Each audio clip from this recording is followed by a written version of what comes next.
Passagem todos conhecem, onde se encontra o versículo 2, o versículo 1 e o versículo 2. E havia na terra de Ur, um homem cujo nome era Jó.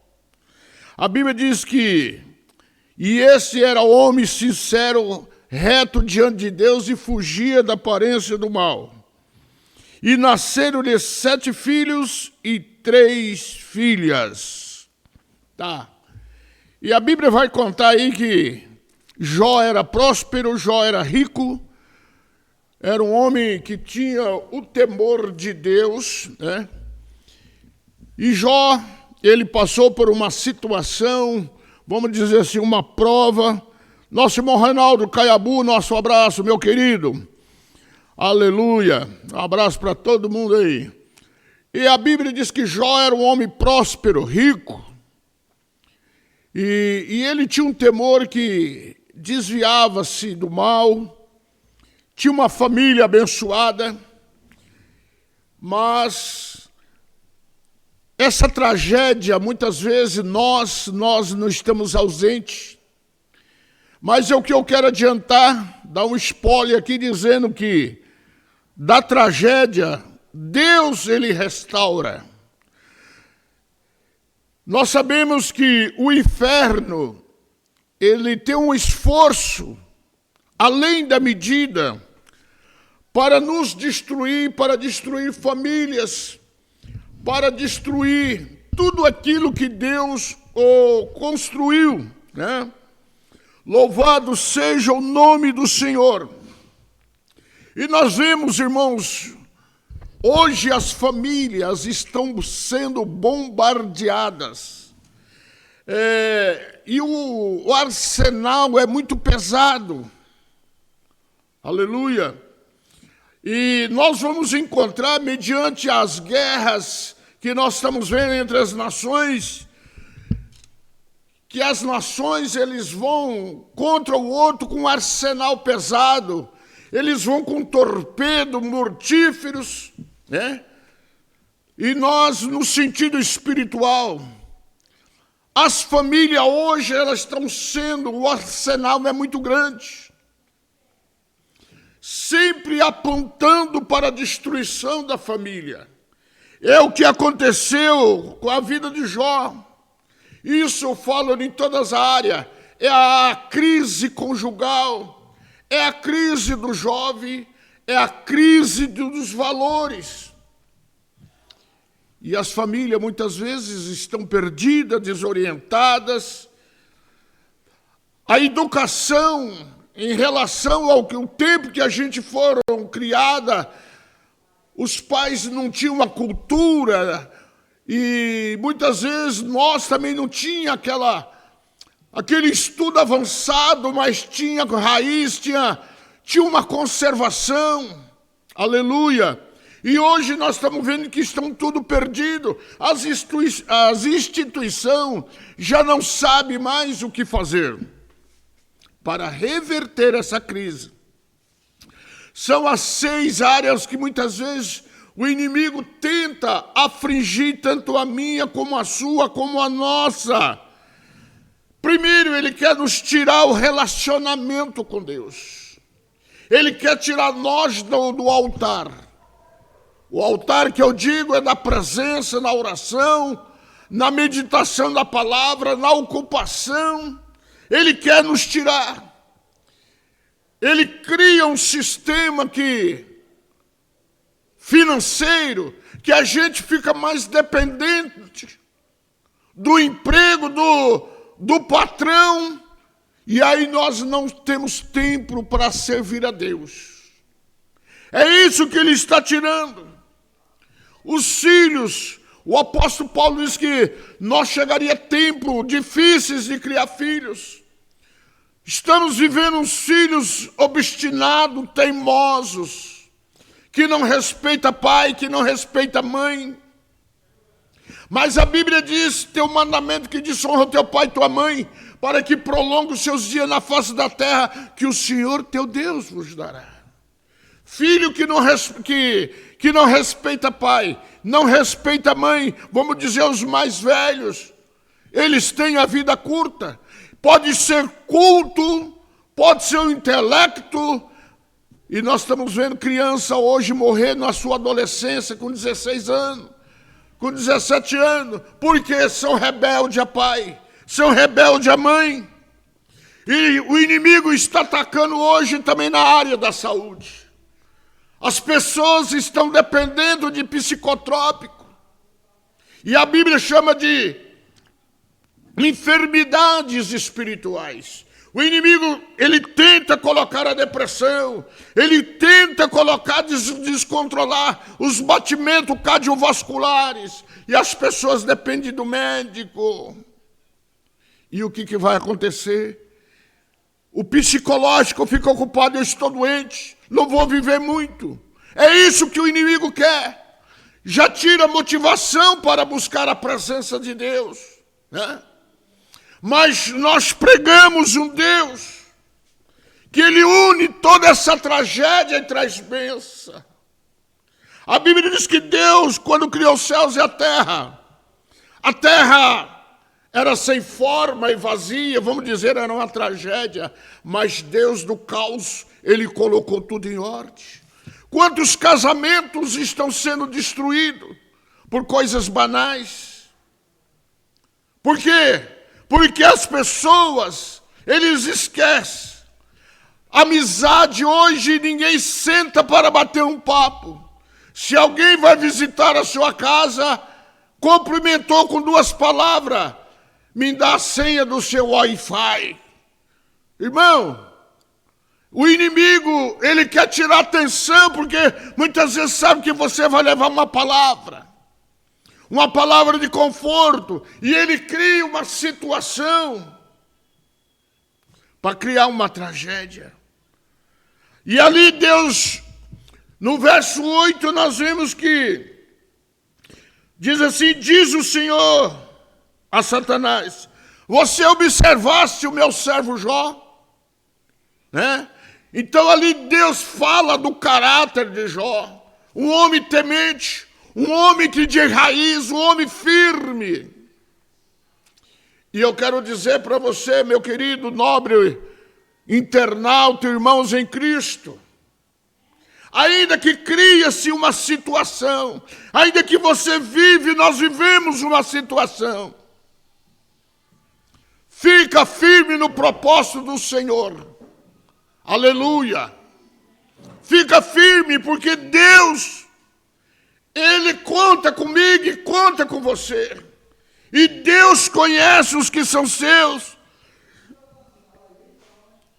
E Deus conhece a sua vida, a minha vida. Ele sabe quem é você. Ele sabe até onde nós podemos aguentar.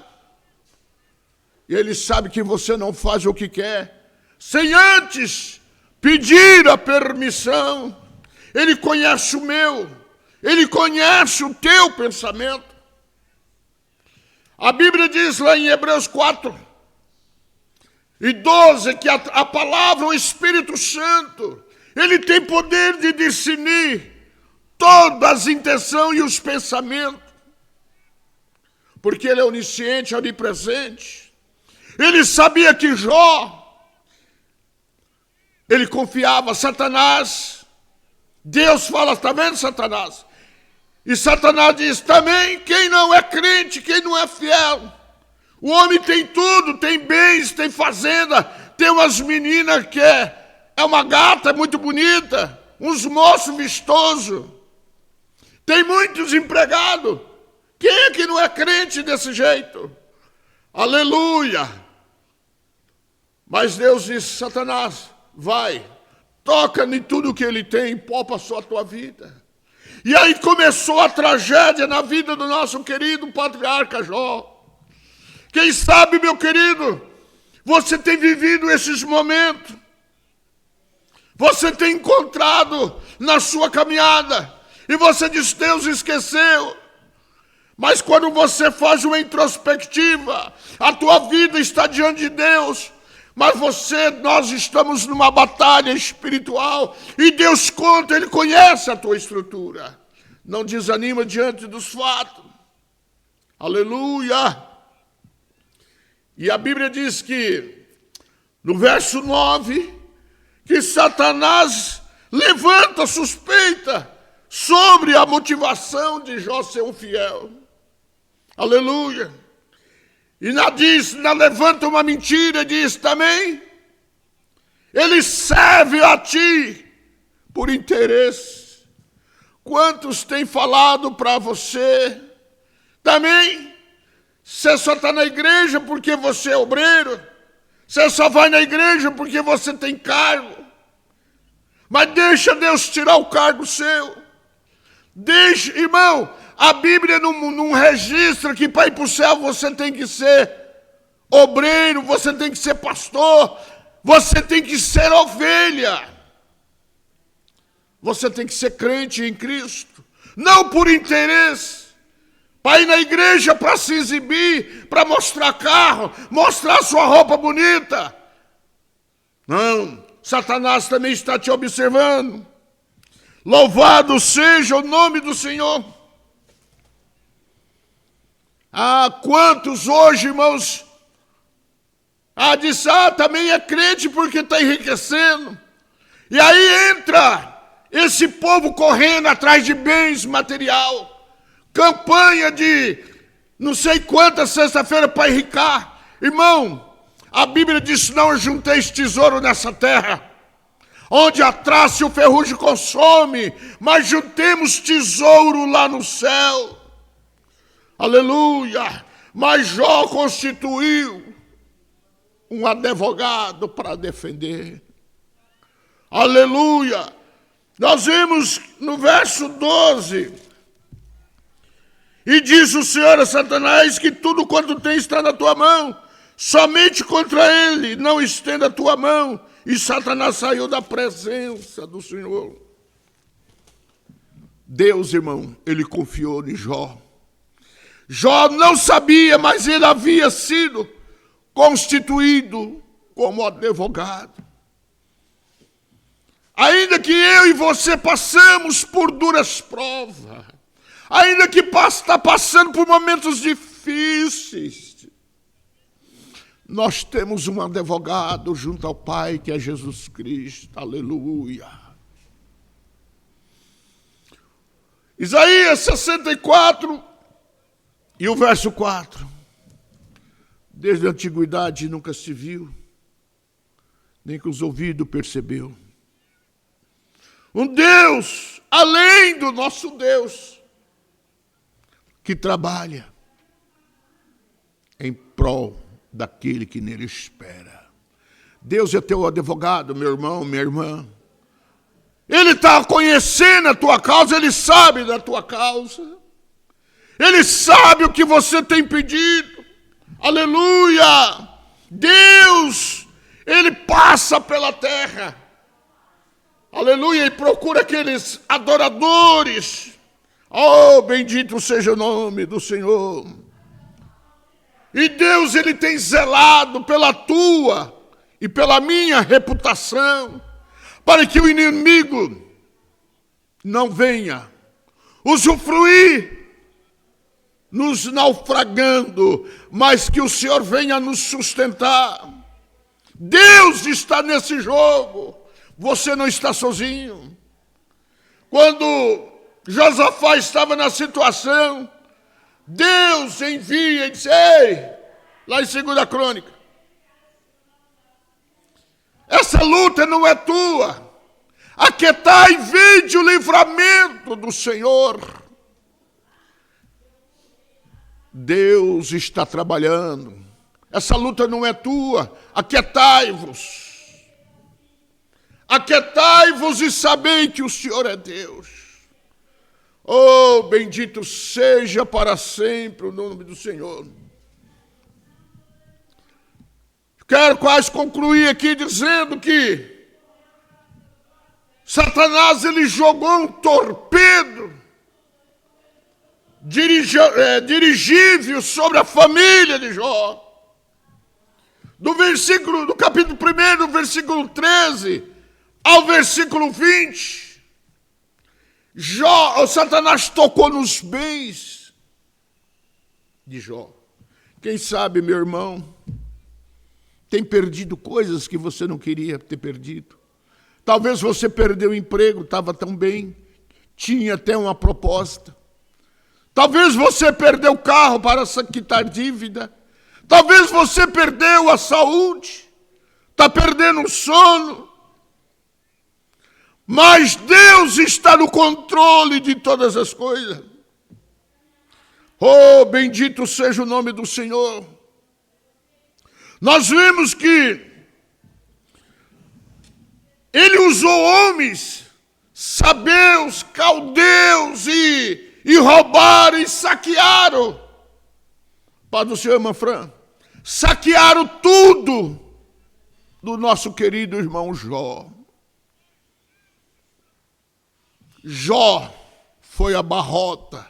Jó teve que abrir concordato. Quem sabe, talvez você na vida financeira estão descendo, e o desespero parece que vai tomando conta. Mas eu quero dizer para você, Deus está no controle da tua vida. Acalma. Deus vai reverter. Quando nós olhamos no capítulo 42, a partir do versículo 10 de Jó, a Bíblia diz que Deus, ele virou o cativeiro de Jó quando ele orava para os seus inimigos. Aqueles que diziam: Jó, você está em pecado. Jó, você aqueles amizade. Aquilo que você tinha algo. Cuidado. Deus estava trabalhando Jó. E o torpedo caiu ali, destruiu bem. Jó foi espoliado todinho. Perdeu. O fogo queimou tudo. As ovelhas, ali o verso 16, o fogo veio e queimou. Jó era o homem mais rico do Oriente, diz a palavra de Deus. Oh Deus, irmão, nós vemos que uma pessoa rica, mas eu quero dizer, Deus está trabalhando. Deus, ele tem cuidado de você. Deus tem cuidado de nós. Oh, aleluia, quantos pais faz um investimento sobre os filhos, coloca na faculdade, negócio, quem sabe o filho não foi bem na faculdade, parou de estudar, trancou a matrícula, os negócios se frustrou, a empresa não desloca, não reage à situação comercial. A globalização salopou tudo. A estabilidade. O jovem que sai da faculdade e não tem perspectiva de emprego. Meus queridos. E o pai de família, muitas vezes é mandado embora porque falta condições financeiras. Mas eu quero deixar essa palavra para você. Quero deixar essa palavra, que Deus está no controle. Da ruína, Deus quer te abençoar. Dessa enfermidade, Deus vai trazer saúde. Dessa tristeza, Ele vai trazer alegria. Você perdeu tudo, mas Deus vai trazer de volta. Deus trará de volta tudo para você. Oh, glória a Deus. Meus queridos, fica com essa palavra. Fica com essa mensagem para a sua meditação. Hoje nós estamos com espaço reduzido, que estamos preparando aqui para a noite, um grande trabalho.